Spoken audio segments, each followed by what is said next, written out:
Hello আমার প্রিয় ছাত্রছাত্রীরা, আশা করি ভালো আছো সবাই। আজকের ভিডিওর মধ্যে আমরা অনুশীলনী 5.1 অর্থাৎ যে অধ্যায়টার নাম হচ্ছে যে ইউক্লিডীয় জ্যামিতির ভূমিকা, ঠিক আছে। তো এখানে অনুশীলন দুইটা আছে, অনুশীলনী 5.1 যার মধ্যে 1 থেকে 7টা প্রশ্ন আছে, তোমরা বইয়ের মধ্যে দেখতে পারবে। আরেকটা আছে অনুশীলনী 5.2, ঠিক আছে। তো পরীক্ষার মধ্যে এই পার্ট থেকে অঙ্ক আইলে কিছু স্বতঃসিদ্ধ এবং স্বীকার্য থেকে আয়, ঠিক আছে। তো স্বীকার্যগুলো কি থাকে তা আমি তোমরা দেখাই। দেখো পরীক্ষা কিন্তু এখানে জানো তোমরা সবাই যে 1 মার্কের কোয়েশ্চেন আয় অবজেক্টিভ টাইপ। তো তোমরা দিতে পারো যে ইউক্লিডীয় জ্যামিতির বা ইউক্লিডের 4 নম্বর স্বীকার্যটি কি। তো তোমরা একদম পাঠের শেষে গিয়া সংক্ষিপ্ত সার বা সামারির মধ্যে পাইবা, ঠিক আছে। যে ইউক্লিডের দেখো শতসিদ্ধ এখানে আছে 3টা, আর পরের পেজে আছে আরো 60টা, তার মানে মোট আছে 60টা। তো আমরা যদি ইউক্লিডের মোট কয়েকটি শতসিদ্ধ আছে আমরা করতে পারি 60টা। তারপর ইউক্লিডের মোট কয়টি স্বীকার্য আছে, স্বীকার্য আছে মোট 5টা। তো তোমরা এই শতসিদ্ধ 60টা, ঠিক আছে, 60টা শতসিদ্ধ এবং এখানে আছে এই 5টা স্বীকার্য, সবগুলো কিন্তু তোমরা শিখবা পরীক্ষায় যদি ভালো মার্ক স্কোর করতে চাও। কেন? কারণ 5 নম্বর পার্টটা সম্পূর্ণ স্বীকার্য আর শতসিদ্ধের উপরে নির্ভর। কেন? কারণ আমরা যে ওই যে অনুশীলনী 5.1 যে অঙ্কগুলো এখন কর্ম, ঠিক না, প্রত্যেকটা অঙ্ক কিন্তু একদম সহজ, তোমরা মন দিয়ে বুঝো। এবং আমি এটাই কইমো যে ওই যে শতসিদ্ধ আর স্বীকার্য তোমরা দেখাইছি, এগুলো তোমরা শিখবা, শিখলে তোমরা হেল্প হইবা, কারণ পরীক্ষায় শতসিদ্ধ স্বীকার্য কিন্তু আয়, ঠিক আছে। তো যাই হোক, আমি আর কিছু কইতাম না বেশি। চলো আমরা অনুশীলনী 5.1 কোয়েশ্চেন নাম্বার 1টা এবং 2টা সমাধান করি, ঠিক আছে। তো কোয়েশ্চেন নাম্বার 1 কি তা কইছে, প্রথমে দেখো কইছে যে শুদ্ধ এবং অশুদ্ধ উত্তরগুলো বেছে বের করো। অর্থাৎ এখানে কিছু প্রশ্ন দিছে, প্রশ্নের শুদ্ধ উত্তর, শুদ্ধ আর অশুদ্ধ বার করতাম। তো কোয়েশ্চেন নাম্বার 1 এর রোমান 1 কইছে যে একটি বিন্দু দিয়ে একটি মাত্র রেখা অঙ্কন করা যায়।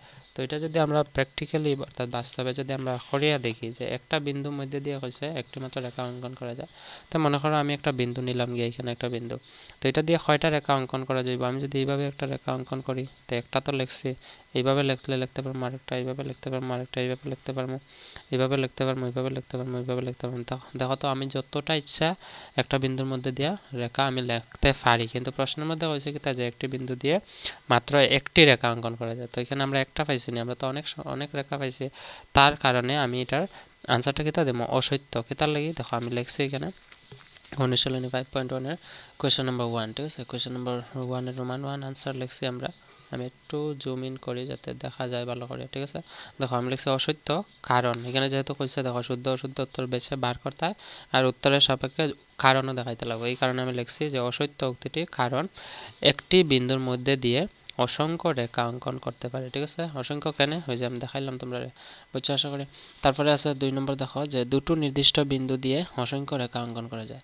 দুইটা বিন্দুর কথা হয়েছে, প্রথমে একটা হয়েছিল, এখন দুইটা। মনে করো এখানে দুইটা বিন্দু লাগছে, তো এই দুইটা বিন্দুর মধ্যে দিয়ে আমি যদি রেখা অঙ্কন করি, তো একটা রেখা অঙ্কন করছি, আর কোনো রেখা অঙ্কন করা যাইব নি, যাইতো না। কিতার লাগি? কারণ রেখা মানে কি, তার সরল রেখা মানে সোজা, ঠিক আছে। আমি রেখা তো এইভাবে আমি লিখি আমি মিলাইতে পারবো, কিন্তু এটার রেখা না, এটা কি তো হয়ে যায়, এটা খার বই যায়, ঠিক আছে, কার বই যায়। তো রেখা কোন সময় হইব, যখন দুইটা বিন্দুর মধ্যে আমরা সরলভাবে একটা থেকে আরেকটা সংযোগ করবো। তো প্রশ্নের মধ্যে হয়েছে কি তার দুটো সে নির্দিষ্ট বিন্দু দিয়ে অসংখ্য রেখা অঙ্কন করা যায়। তো রেখা তো শুধু একটাই লেখা যায়, তার মানে আমি কিতা কইতে পারি এটাও অসত্য। কেতার লাগে দেখো আমি লিখছি নিচে যে অসত্য, কারণ কারণ কি তা যে দুটো বিন্দুর মধ্যে শুধুমাত্র একটি রেখা অঙ্কন করা যায়। আমরা কয়টা রেখা পাইছি? একটা রেখা পাইছি, ঠিক আছে।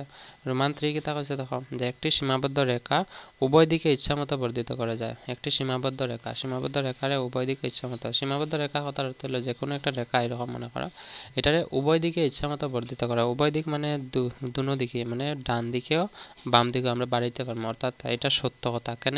কারণ যে কোনো একটা ছোট্ট রেখা যদি আমি সরল রেখা নিই, এটা যদি আমার ডান দিকে প্রয়োজনে বাড়াইতে পারবো যতটুকু ইচ্ছা, বাম দিকে করলেও বাড়াইতে পারবো। তো এই কারণে আমার 3 নম্বরটা কি তাইব, সীমাবদ্ধ রেখা উভয় দিকে ইচ্ছামতো বর্ধিত করা যায়, এটা হবে সত্য, ঠিক আছে। দেখো আমি 3 নম্বরটা লিখছি সত্য, ঠিক আছে।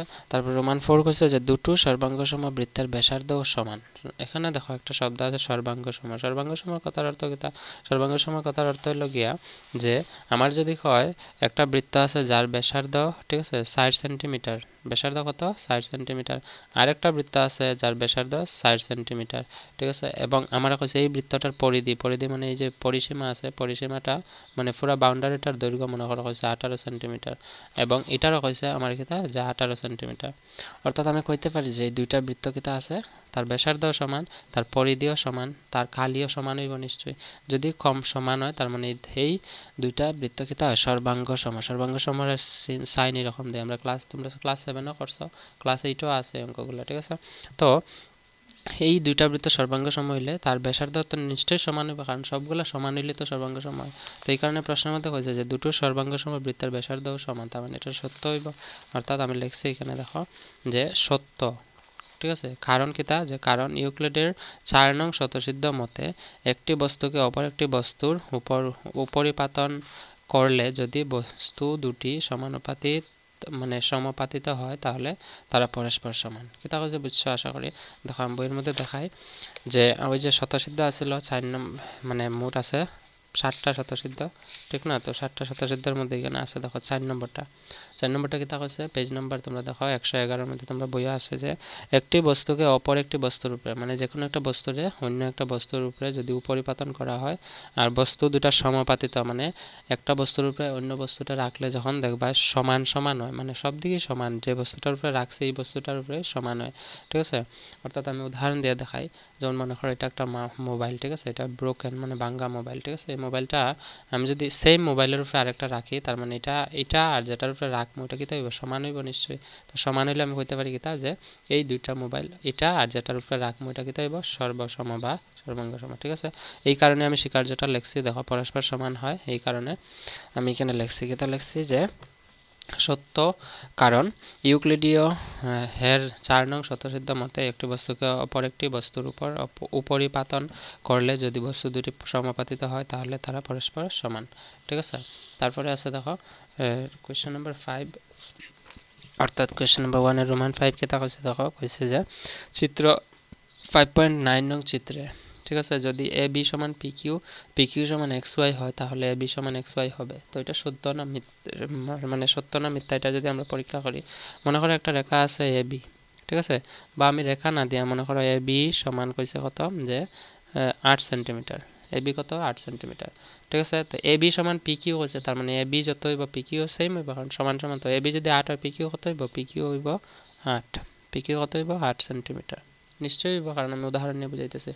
তো এরপরে হচ্ছে পি কিউ সমান এক্স ওয়াই, অর্থাৎ পি কিউ কত আছে, পি কিউ আছে 8, তার মানে পি কিউ যদি সমান এক্স ওয়াই তার মানে এক্স ওয়াই কত হইব, এক্স ওয়াই সমান 8 সেন্টিমিটার হইব নিশ্চয়ই, বুঝছো আশা করি। তো এখানে রেখার দ্বারা উদাহরণ দিয়ে দিছে যে এটা যদি 8 সেন্টিমিটার ধরি, এ বি সমান পি কিউ আছে তার মানে এটাও 8 সেন্টিমিটার হইব। আর পি কিউ যদি 8 সেন্টিমিটার হয় তো পি কিউ সমান এক্স ওয়াই আছে, তার মানে পি কিউ 8 হইলে এক্স ওয়াই কত হইব 8। এই কারণে আমরা কইছে যে এ বি সমান এক্স ওয়াই হবে। এ বি কোনটা, এটা কত ধরছিলাম 8, আর এক্স ওয়াই কত হয়েছে ফাইনালি 8 হয়েছে, অর্থাৎ এ বি সমান এক্স ওয়াই আমরা পাইছি, একদম সহজ, ঠিক না। তো এই কারণে আমরা লিখছি সত্য, দেখো সত্য। কারণ একই বস্তুর আকারের অন্য বস্তুগুলো সর্বোচ্চ মানে সর্বদা সমান থাকে, ঠিক আছে। তারপরে আছে কোয়েশ্চেন নাম্বার 2, যেখানে কইছে যে নিচে দেওয়া 3 নম্বর না 2 নম্বর, যে নিচে উল্লেখ করা শব্দগুলোর সংজ্ঞা দাও। এই শব্দ ছাড়া আরও শব্দ আছে কি যা প্রথমে ব্যাখ্যা করা দরকার, শব্দগুলো কি কি এগুলো ব্যাখ্যা কিভাবে করবে। তো এটা কইছে যে যেহেতু সংজ্ঞা মানে সমান্তরাল রেখা কারে কয়, লম্ব কারে কয়, রেখাখণ্ড কারে কয়, সবগুলোর সংজ্ঞা আমরা লিখিয়ে দিতাম। তো একদম সহজ, দেখো আমি লিখছি প্রত্যেকটার, ঠিক আছে, মানে সমান্তরাল রেখা কারে কয়, পরীক্ষা কিন্তু আইতে পারে, এগুলো তোমরা শেখার চেষ্টা করবে। কইছে সমান্তরাল রেখা কি তা যে দুটি রেখা মনে করি এম এবং এল সমান্তরাল হবে যখন রেখা দুটি কাটাকুটি না করে এবং রেখা দুটির দূরত্ব সর্বদা সমান হয়। অর্থাৎ আমি উদাহরণ দেখাইলে মনে করো আমি এটা একটা রেখা এবং উপরে আরেকটা সেম রেখা, এই দুইটার দূরত্ব এখানে যদি সাইড হয় এখানেও কত হইব সাইড হইব, আর কোনো সময় দুইটা রেখা মানে একটার আরেকটা এরকম গিয়ে লাগিয়ে কোনো সময় ছেদ করতে পারতো না, ঠিক আছে। যদি ছেদ করে এটা পরস্পর সমান্তরাল হয় না। সমান্তরাল লিখিতে হইব এটা এদিকে যতটুকু বাড়াইমো এটাও যেদিকে যতটুকু ইচ্ছা বাড়াইতে পারবো, কিন্তু মধ্যের যে দূরত্বটা এখানে সাইড আছে এখানে কত থাকবো সাইড, অর্থাৎ যে দুইটা রেখা কোনো সময় পরস্পর ছেদ করে না মানে কাটাকুটি করে না, এটার আমি কথা কইব সমান্তরাল রেখা। তো এখানে লিখছি সমান্তরাল রেখা কারে হয়, তোমরা এটা ভিডিও পজ করে লিখে নেবে, মেইন কপিতে উঠাইবে। তারপরে আছে লম্ব, ঠিক আছে, লম্ব রোমান 2 তে আছে দেখো কইছে লম্ব। তো লম্ব কিতা যে একটি রেখা লম্ব হবে যখন রেখাটিকে পরস্পর ছেদ করে সমকোণ উৎপন্ন করে। লম্ব কোনটা হয় আমরা জানি যে যে কোনো একটা রেখার মধ্যে যখন পরস্পর ছেদ করিয়া ওই যে কোণগুলা উৎপন্ন হয় কোণগুলাই প্রত্যেকটা কোণ কিতা হয় প্রত্যেকটা কোণ সমকোণ মানে 90 ডিগ্রি হয় যদি 90 ডিগ্রি হয় তখনই কইমো যে এটার নাম যদি দিলাই এ বি এটার নাম যদি দিলাই সিডি তো এ বি রেখার লম্ব কিতা আছে সিডি ঠিক আছে অর্থাৎ এ বি সিডি লম্ব এ বি এরকম হইতে পারে তো সিডি লম্বর চিহ্ন এরকম দেয় জ্যামিতির মধ্যে আমরা যখন ফর্মো ক্লাস 9 এর মধ্যে আছে অধ্যায় 3 এর মধ্যে ঠিক আছে সিডি লম্ব এ বি এরকম ঠিক আছে তো লম্ব চিহ্ন এরকম দেয় তো লম্ব আশা করি বুঝছো কিতা যে আমি লিখছি যে একটি রেখা লম্ব হবে যখন রেখাটিকে পরস্পর ছেদ করে এবং সমকোণ উৎপন্ন করে ঠিক আছে ক্লিয়ার তারপরে আছে রোমান 3 আছে রেখাখণ্ড কিতা কইছে যে রেখাখণ্ড হইল একটি সরল রেখার দৈর্ঘ্য থাকে অসীম ঠিক আছে এখানে লিখছি কিতা একটি সরল রেখার দৈর্ঘ্য অসীম অর্থাৎ যে কোনো একটা সরল রেখা যদি আমরা লিখি এটা অসীম ভাবে মানে যতটুকু ইচ্ছা আমরা লিখতে পারি কিন্তু